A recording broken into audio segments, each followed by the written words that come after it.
हम सबको इस बात का एहसास कराती हैं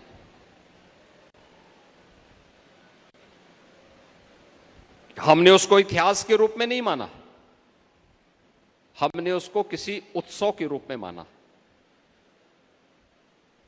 होली हो, दीपावली हो, विजयादशमी हो, रक्षाबंधन हो, ये जो भी आयोजन है आज किसी भी रूप में हम लोग ले ले रहे हैं, लेकिन ये भारत की किसी एक ऐतिहासिक घटना को लेकर के, किसी एक पौराणिक घटना को लेकर के, किसी एक विशिष्ट घटना को लेकर के, जिसने उस समय के पूरे व्यवस्था में व्यापक परिवर्तन का जो कारण बना था, यानी रिफॉर्म का कारण बना था, उस विशिष्ट घटना को लेकर के हम उन आयोजनों को आयोजित करते हैं। उसके पीछे का भाव भी यही था। ये भारतीय समाज समय के अनुरूप अपना परिमार्जन भी करता है, अपनी गलतियों का परिमार्जन भी करता है, उसमें सुधार भी करता है और फिर अपनी यात्रा को लेकर के भी आगे बढ़ता है। लेकिन हमें सतर्क रहना होगा। मैं अक्सर इस बात को देखता हूं, आपने राम कथा सुनी, पिछले 7 दिनों तक आपने राम कथा का श्रवण आप कर रहे थे, अनेक प्रसंग आपके सामने आते रहे होंगे। यह अक्सर हुआ है भारत के साथ, यह अक्सर हुआ है कि जब भी वह किसी अपनी एक बड़ी यात्रा को लेकर के आगे बढ़ा है तो उसके सामने चुनौतियां भी आनी शुरू हुई हैं। उसके सामने उतनी ही चुनौती भी सामने आती हुई दिखाई दी है।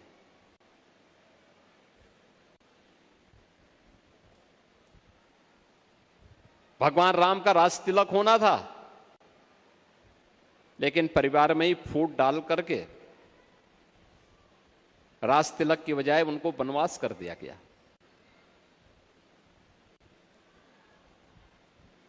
फिर 14 वर्ष के वनवास के बाद आए,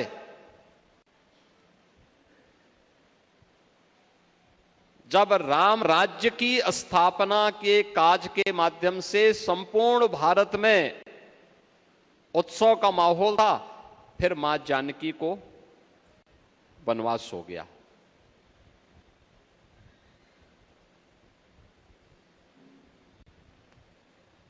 महाभारत में भी इस प्रकार के दृश्य आप देखते होंगे।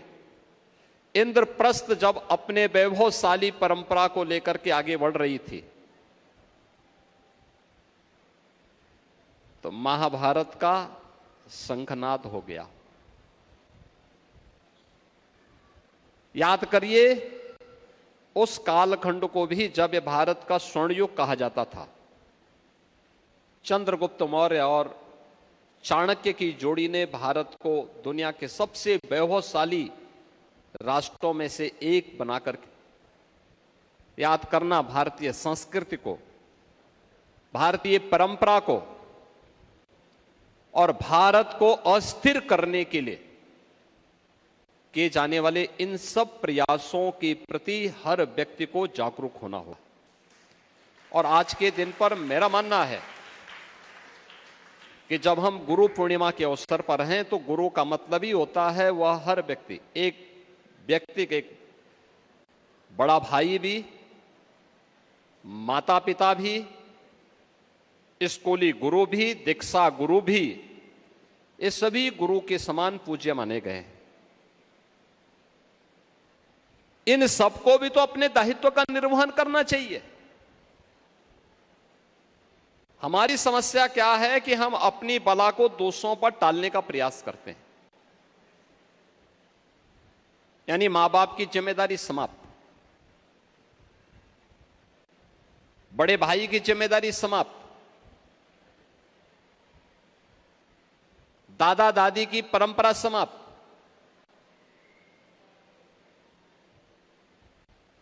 हर कार्य को हमें मानते हैं कि स्कूली शिक्षक ही सब कुछ करे। परिणाम क्या है?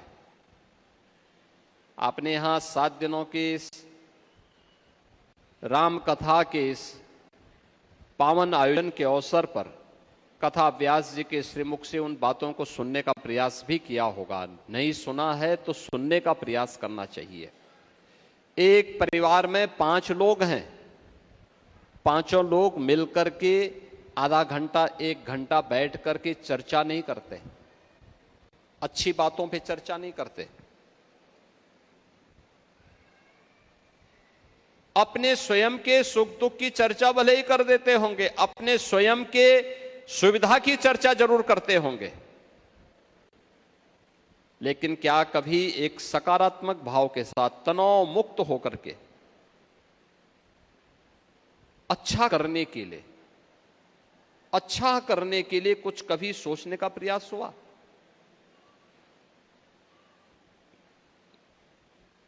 आज की हमारी जो सबसे बड़ी विसंगति क्या है? हमने ये मान लिया, एक तो मैं बार बार कहता हूं कि जो मां बाप अपने छोटे बच्चों को, खास तौर पर बहुत छोटी उम्र के बच्चों को जिन्होंने स्मार्टफोन दे दिया है,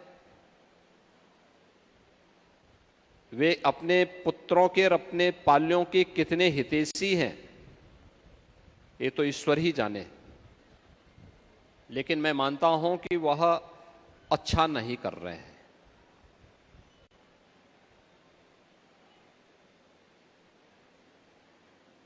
आपका पुत्र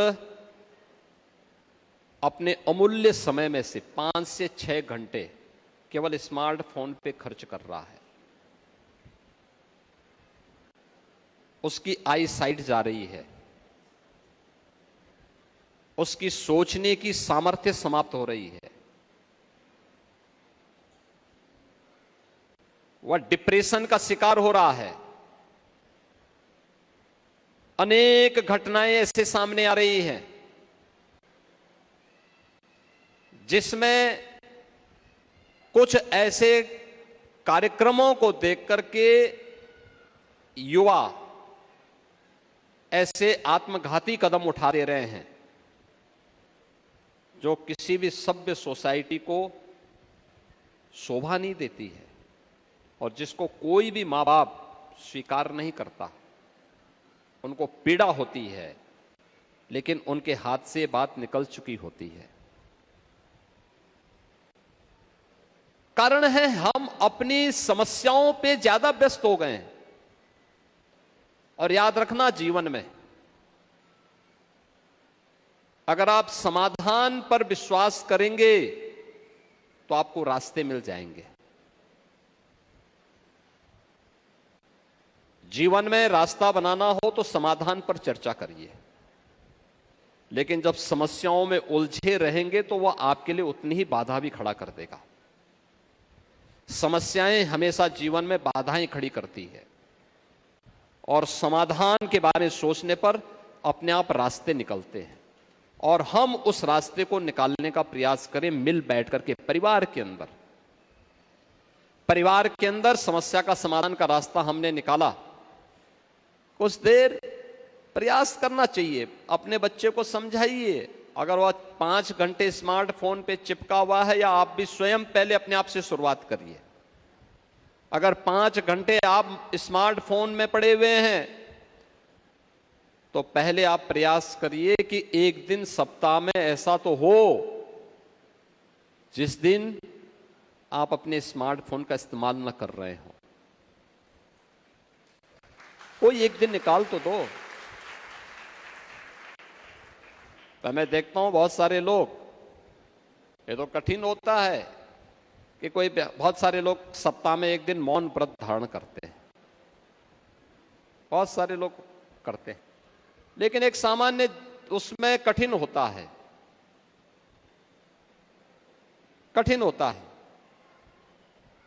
लेकिन स्मार्टफोन से तो एक प्रयास करिए कि भाई ठीक है, अगर हम 5 घंटे इस्तेमाल कर रहे हैं तो पहले 4 घंटे में लाएंगे, फिर 3 घंटे में लेके आएंगे, फिर 2 घंटे में लेके आएंगे, फिर बहुत आवश्यक होगा तो उसको घटाते आधे घंटे में लाना, फिर सप्ताह में एक दिन पूरी तरह बंद रहेगा। ऐसा नहीं कि स्मार्टफोन नहीं था तो दुनिया नहीं चलती थी, तब भी दुनिया चलती थी, तब भी दुनिया चलती थी, और तब ज्यादा स्वस्थ थी। तब डिप्रेशन नहीं था, इतना तनाव नहीं था, द्वंद्व नहीं था। अगर आपको लगता है कि ये चीज संभव है तो प्रयास करिए कि फिर अपने बच्चे के लिए सप्ताह में कोई एक दिन तय करिए कि भाई एक दिन 1 घंटे के लिए हम आपको इसका इस्तेमाल करने की छूट देंगे। उस प्रकार का कंटेंट दें उसको। एक सभ्य समाज में समाज के जो प्रबुद्ध जन है उनका दायित्व बनता है अच्छी बातों को उसके माध्यम से दें। दुनिया की ताकतें इस सनातन संस्कृति को अपने स्वार्थ के लिए तबाह करना चाहती हैं, हम उसको समझ ही नहीं पा रहे हैं। याद रखना, उनके प्रवक्ता बाहर से नहीं आए हैं,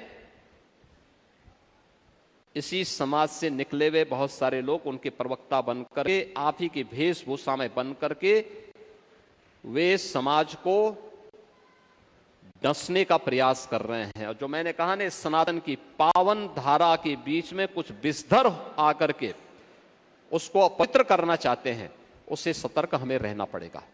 उससे सतर्क रहने के लिए हमें अपने आप को तैयार करना होगा। याद रखना, जो समाज जितना सतर्क होगा, जितना सावधान होगा, जितना अपना परिमार्जन करने की सामर्थ्य स्वयं अपने परिवार से शुरुआत कर लेगा, उसका समाज भी, परिवार भी सुखी रहेगा। परिवार सुखी है तो समाज भी सुखी रहेगा, और समाज सुखी है तो राष्ट्र को समृद्धि के पथ पर अग्रसर करने से कोई ताकत रोक नहीं सकती, कोई ताकत रोक नहीं सकती।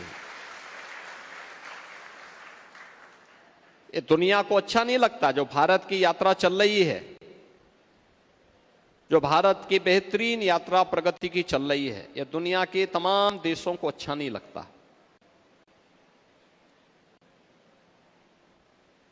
आने वाले 1-2 वर्षों में भारत दुनिया के अंदर तीसरी बड़ी अर्थव्यवस्था जब होगा, तो याद करिए 3 देशों में प्रतिस्पर्धा प्रारंभ होगी, अमेरिका, चीन और भारत में। मुझे बताइए, क्या दुनिया के जिन देशों को भारत ने पछाड़ा है, क्या उनको अच्छा लगेगा? जिसको आप पछाड़ने जा रहे हैं, जिसकी प्रतिस्पर्धा में आप खड़े होने जा रहे हैं, क्या वह शांति से बैठेगा? और हम तो अभी योजना भी नहीं बनाए हैं, उन लोगों ने योजना बनानी प्रारंभ कर दी है भारत को अस्थिर करके, भारत में अव्यवस्था पैदा करने की, भारत में अशांति पैदा करने में। आज भी आप देखेंगे भारत के अंदर आतंकवादी समूह के पास हथियार जो मिलते हैं, कहां के प्राप्त होते हैं? वह किसी न किसी पड़ोसी देश के द्वारा निर्मित हथियार तो होते हैं, उन्हीं के द्वारा भेजे गए हथियार तो होते हैं। ये जो साजिशें हैं, हमें इनको समझना होगा, और ये साजिश हमारे लिए, हमारी इस सनातन परंपरा के लिए, हमारे इस देश के खिलाफ किस रूप में है, अगर हम इसको समझ पाएंगे तो याद करना, आने वाली यात्रा हमारे लिए बहुत शुभ है। और अगर हमने आंखों में पट्टी बांध करके इसके प्रति अनभिज्ञ बने हुए हैं, तो याद करना, हमारे लिए हम अपने पैरों पे स्वयं कुल्हाड़ी मार रहे हैं। हमें पूरी सतर्कता और सावधानी के साथ आज इस पूरी की पूरी व्यवस्था में अपना योगदान देने के लिए तैयार होना होगा। एक गुरु पूर्णिमा के अवसर पर एक पिता के रूप में, एक मां के रूप में, एक भाई के रूप में, एक शिक्षक के रूप में, एक दीक्षा गुरु के रूप में जो भी वर्ग हमारे अगल बगल है, हमारा आसपास है, हमारे सानिध्य में रहता है, हम उनको इसके प्रति सतर्क करें, जागरूक करें। अगर हम जागरूक कर लिए तो मान करके चलिए कि हमने अपने नागरिक कर्तव्य का पहला दायित्व ईमानदारी पूर्वक निर्वहन किया है। हम अपने देश के लिए, अपने धर्म के लिए अपने कर्तव्यों का ईमानदारी पूर्वक निर्वहन कर रहे हैं, और यही है सनातन धर्म का पहला उपदेश। यही है हमारी अपनी संस्कृति के प्रति कृतज्ञता ज्ञापित करने का एक उदाहरण। कृते च प्रति कर्तव्यम एष धर्म सनातन। सनातन धर्म का यही एक पहला कर्तव्य है। हम इसके प्रति अपने दायित्व का ईमानदारी पूर्वक निर्वहन कर रहे हैं, और इस निर्वहन को आगे बढ़ाते हुए फिर हम धीरे धीरे करके इस व्यवस्था में जब घुसेंगे, सारे लोग एक साथ प्रयास करेंगे, तो कहीं से भी, अंदर से भी बाहर से भी अस्थिर करने, अशांति पैदा करने का जो प्रयास हो रहा है, वह प्रयास अपने आप ही विफल हो जाएगा। आप मुझे बताइए ना, आज से 12 वर्ष पहले भारत के अंदर 120 जनपद ऐसे थे जहां पे नक्सलवाद था। नोट करिए, 120 जनपद देश के अंदर ऐसे थे 12 वर्ष पहले जहां नक्सलवाद था। आज एक भी जनपद नहीं बचा है। भारत से नक्सलवाद समाप्त हुआ है। तो नक्सलवाद को प्रेरित और प्रोत्साहित करने वाले लोग शांति से बैठे होंगे, और नक्सलवाद के नाम पर विदेशी जूठन खा करके भारत के अंदर लूट खसोट करने वाले लोग क्या चैन से बैठेंगे? वे उस नाम से नहीं होंगे, लेकिन छद्म नाम पर आपके सामने किसी न किसी दूसरे रंग और रूप में आएंगे। ये तो हर व्यक्ति जानता था कि राक्षस हनुमान जी के सामने आएगा तो हनुमान जी उसको मसल देंगे ठीक ढंग से। तो क्या उसने स्वरूप बनाया था? हनुमान जी को रोकने के लिए कि हनुमान जी संजीवनी बोटी न लेने पाए, वह काल नेमी के रूप में बैठ गया। और ऐसे काल नेमी जहां तहां बैठे होंगे। याद रखना, इन काल नेमियों से सावधान और सतर्क रहने की आवश्यकता है, जो देश और समाज को कमजोर कर रहे हैं। उससे भी सतर्क रहने की आवश्यकता है, और सतर्कता उन लोगों से भी रहनी चाहिए जो भारत के खिलाफ होने वाले षड्यंत्र में प्रत्यक्ष या अप्रत्यक्ष रूप से भागीदार बन रहे हैं। गुरु पूर्णिमा के अवसर पर यह अत्यंत महत्वपूर्ण आपके लिए इसलिए है क्योंकि गुरु हमारी परंपरा में केवल दीक्षा गुरु ही गुरु नहीं होता है। हमें अक्षर ज्ञान कराने वाला गुरु भी गुरु है, माता पिता भी गुरु है, बड़ा भाई भी गुरु है, और समाज में मार्गदर्शक के रूप में जिनकी महती भूमिका है, वे सब भी गुरु की भूमिका में होते हैं। उन सबका दायित्व बनता है वे अपने समाज को उसके अनुरूप तैयार करें, उन सबको तैयार करें, बताएं कि नहीं, ये देश के खिलाफ षड्यंत्र का हिस्सा है, और जो कोई भी देश के खिलाफ षड्यंत्र करेगा हम उसको स्वीकार नहीं करेंगे। जो हमारे संस्कार के विरुद्ध होगा हम उसको स्वीकार नहीं करेंगे।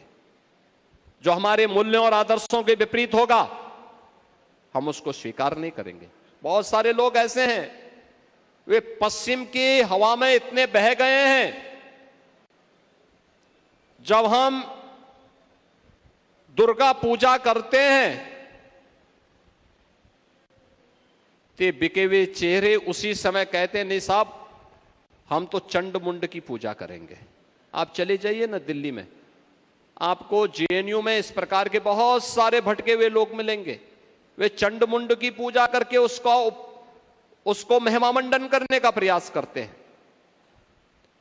बहुत सारे लोग ऐसे वहां दिखाई देंगे, देश के अंदर अनेक संस्थानों में ऐसे लोग दिखाई देंगे जो लोग जब भी कोई पर्व और त्योहार पड़ते हैं उन आयोजनों में कुछ न कुछ व्यवधान पैदा करने का प्रयास करते हैं। और इसीलिए मैं बार बार इस बात को कहता हूं। आचार्य जी जब यहां पे मां जानकी के अपहरण की कथा को सुना रहे थे, फिर सुग्रीव और बाली के मिलन की कथा को यहां पे श्रवण करने का आनंद आपको प्राप्त हो रहा होगा। उस समय भी आपने देखा होगा भगवान राम यानी हनुमान जी चाहते तो मां जानकी को वहां से वैसे छुड़ा के ला सकते थे, लेकिन उन्होंने उस मर्यादा का पालन किया।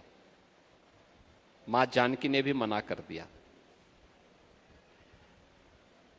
भगवान राम चाहते तो शक्तिशाली से मित्रता करते, बाली से मित्रता करते। मैं बाली में तो इतना सामर्थ्य था कि बाली ने तो मरते समय कहा कि प्रभु अगर आप बताए होते मैं रावण को बांध के आपके चरणों में ला देता, पटक देता। भगवान राम ने कहा भी तुमसे मित्रता,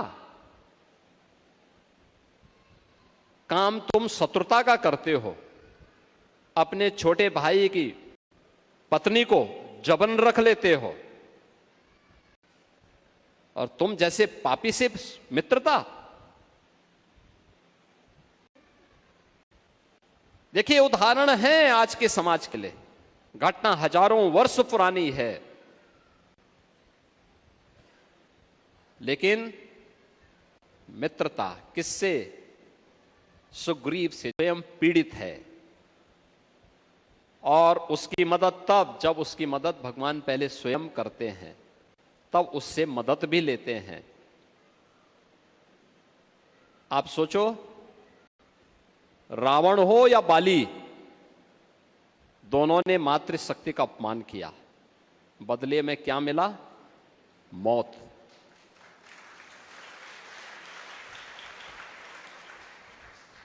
जो मातृशक्ति को सम्मान न दे सकता हो,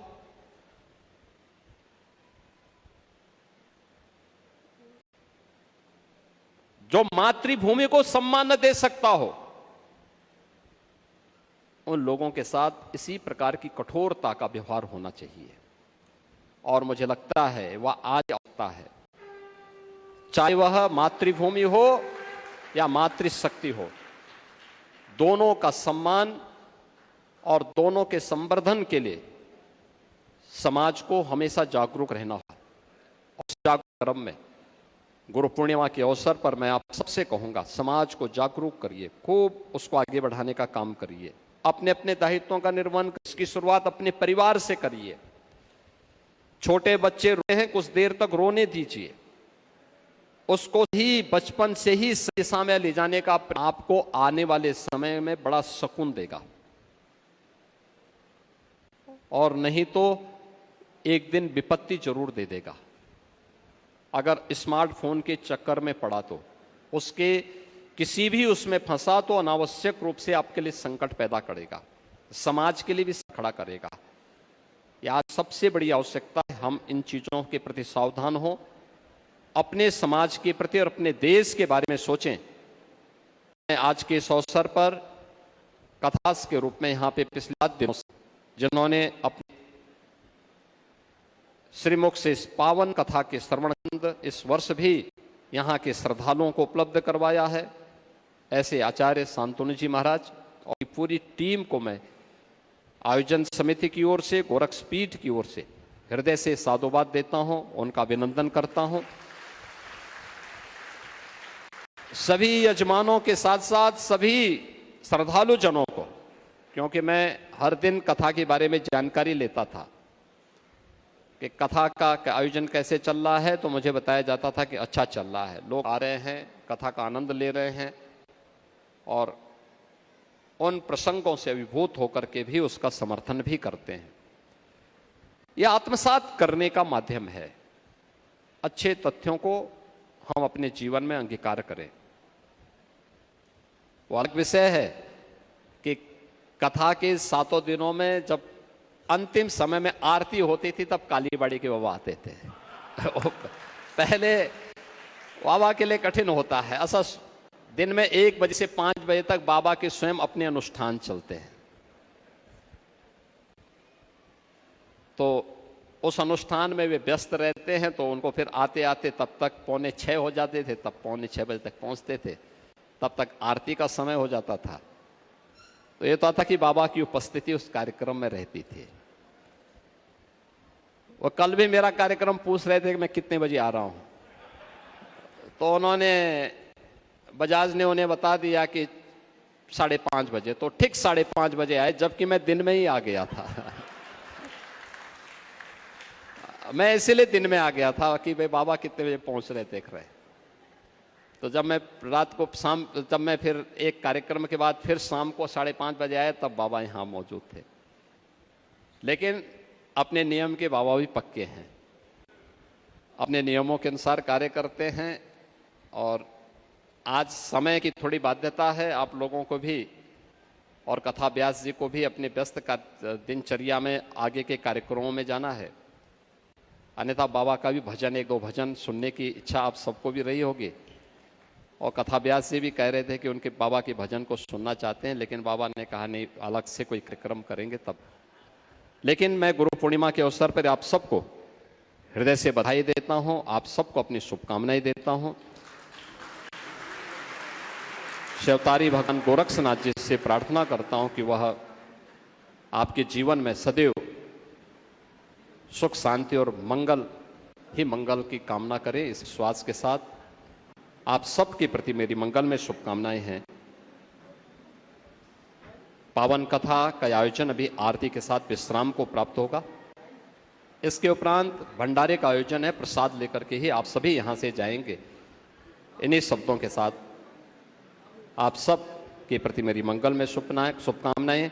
जय जय सीताराम।